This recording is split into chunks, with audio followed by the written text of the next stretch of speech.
Welcome to Chatting with the Mayor. I'm Darshell Strickland Love, and I'm here with Mayor Phil O'Dwyer. And we're going to share some information with you about the City of Berkeley government, how it runs, and how things get done around here.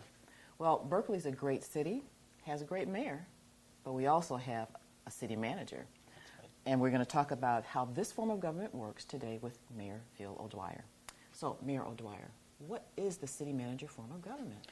Well, the city manager form of government has a long tradition in America.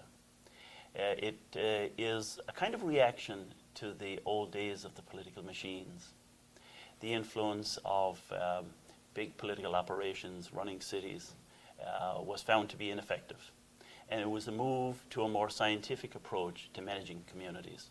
And so universities began to produce folks with degrees in public administration, city management, and so on. And so cities began to move to a form of government where the city mayor and council worked in collaboration with a professional manager, much like a kind of CEO. And the CEO would implement the policies set down by the city council. And that's fundamentally what we have in Berkeley and what we have in most local communities today. Given that answer, and I'm understanding you to say that the city manager really runs the government. Well, that's right. The day-to-day operations are run by the city manager. City manager makes those decisions. But of course, there are 2 employees that are hired, only 2.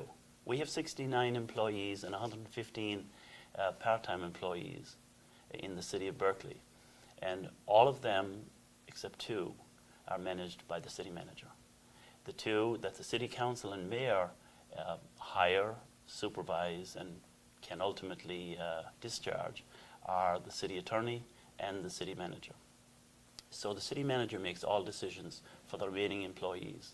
City council and mayor makes the decisions regarding the employment of the city manager and attorney.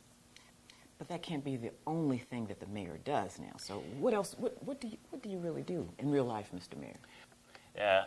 First of all, I'm a professor at Oakland University. I teach in the Master's and PhD program of Counseling Psychology. And I'm the director of the Mental Health Department at Garden City Hospital. And then my function here in the city is, of course, to run city council meetings. And that's a very important role because we want to make sure that each member of council has an adequate opportunity to represent the residents of the city and give expression to the values, views, and vision of the people of this community. So I enjoy being the mayor in that respect, facilitating council meetings, providing an opportunity for members of the community to come to the microphone on the public comments, and they can say what's on their mind to their elected officials. What would you say is the hardest part of your job as mayor? What is that? The hardest part of my job as mayor is to reconcile conflicting views.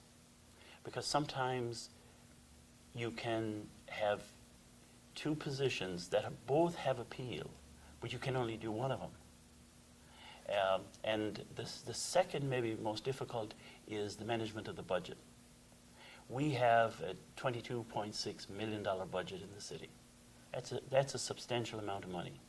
And we want to manage it carefully, make decisions that reflect the hopes and dreams of the people of our community, so that the city of Berkeley reflects the kind of community they want, the kind of community they pay for through their taxes. Now, you mentioned the other elected officials, which would be 6 city council members. That's right. And together you form the city council. Correct. What does city council do? Well, city council, of course, the biggest thing is the budget. And the budget reflects the policies, the policy decisions of the council. The council sets policy, and fundamentally the city manager implements the policy. So the council will decide what money should be spent on a specific park, for example, this year, or whether the library gets a new roof this year or next year. Those kinds of decisions that involve a lot of money, they will set the policy for those. On the minor expenditures, the city manager can make those decisions without reference back to the council. But there is a limit to what the city manager can expend without council approval. And I know it's under $1,000. So there is a constraint there. It's the checks and balances philosophy that we're so familiar with in all levels of government today. Now, last year voters passed a 3 mil levy, and of course the taxpayers have not paid that yet because the summer bills haven't gone out. Right. But what are some of your concerns related to having the 3 mills and budgeting going forward? Do you think the city's going to be in a good place financially, or do we still have to watch our pennies? Where are we in your opinion? Well, you're absolutely right. We always have to watch our pennies, and we have to spend the people's money wisely. This 3 mil increase in revenue will bring in about $1.3 million. And it's a lot of money. And we're enormously grateful to the voters for this level of investment in the city. But it allows us immediately to rectify decisions that have been made in the past to defer expenditures on needed projects. Well, we have a number of parks that absolutely need significant investment of money. And we're discovering now, with the economic downturn that's gone on for the last few years, that people are staying home and enjoying the parks a lot more, becoming involved in more of the city programs that we provide. And so we need to have those programs running well. Our public safety department, the cycle of new vehicles that they must have. These are significant expenditures, and we have put off those investments. Our roads, this new millage, this additional $1.3 million will allow us to put in over $365,000 into local and major roads in the next year. It will allow us, as I said earlier, to spend $165,000 on the library, $308,000 on Gatsby for retirees' security in the future. Those kind of investments that need to be made that we were not simply able to do in the past. And the residents could see that and wanted a city that had roads that were better than they are. They see the deterioration and they want them changed, and we agree at City Council.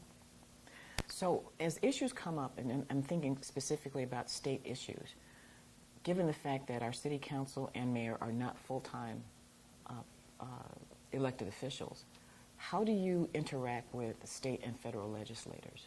We have a close relationship, for example, with Ellen Cogan-Lipton, our state representative, and with Senator John Papageorge, the senator who represents this area. And both of them have taken a very significant interest in each of the local communities they represent, and they fundamentally stay in contact with us and keep us appraised of every new bill that's coming through in Lansing and how that might affect us. Because everything they pass in Lansing will affect us, and some of them have affected us adversely. One of them, for example, happened last year with regard to the fireworks decision that was made by the state. And it created fireworks for our community. And we have a lot of residents in this heavily bedroom community. Folks who have to go to work in the morning cannot be awakened at 2 o'clock in the morning by fireworks going off. But the new legislation passed by Lansing allowed that to happen. My understanding from our city attorney now is they're retracing their steps on that. And so we're expecting new legislation within maybe a couple of weeks to correct that. But every community was held hostage to a very foolish and unwise decision by Lansing. All the decisions that they make, personal property tax cost the city of Berkeley $205,000 when they eliminate that. State shared revenue, money disappearing by the hundreds of thousands of dollars, money that used to come to the local communities no longer come to the local communities. They balance the state budget on the local communities. So then we're left to cut, and when you cut to a certain point, you can't provide the kind of services a specific community would like to have. Now, thanks to the decision of the $1.3 million millage that we got, we're able to do some of the things again that we weren't able to do. but there's a limit to, you cannot cut your way out of everything. I mean, you can't start selling the sofa and the couch and everything in the house to pay the rent. You're eventually going to be out of things. So more structural change needs to happen at the state budget. And that's a higher pay grade than ours. So it's for them to figure that out. Well, we have the trickle-down effect of that, too. So if they have to cut at the state level, what do we do at the local level? Well, we have cut so much that we're threadbare. I mean, if you look at, we just had a new book published, The History of Berkeley, and it's a fantastic book. Jeff Thong was one of the authors, Dr. Sue Richardson, and our colleague on council, Steve Baker.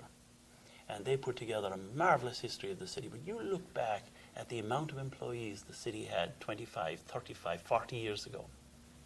5 times more employees than we have today because of continued reduction.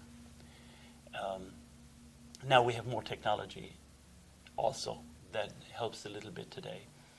But going forward, there is this trickle-down phenomenon that you speak of that brings pressure on local communities. And I suppose it is the belief of the folks at the state level that if the local folks want this program or that program, it's up to them to pay for it. I believe that we have paid for it through the agreements that have been made in the past with regard to state shared revenue.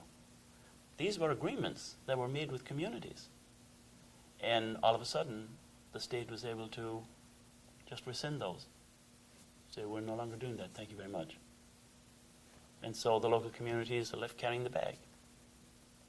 We're blessed in the city of Berkeley to have a wise electorate, have people who are able to look around and say, okay, if that's the case, then we're prepared to put in an additional 3 mills to try and get us past these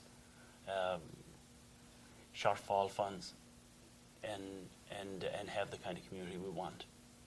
I'm enormously proud. If there's one thing that I'm proud of being mayor, is to be mayor of a community that has that kind of vision, that kind of hopefulness, that kind of sense of wanting to invest in the future. And the employees of the city.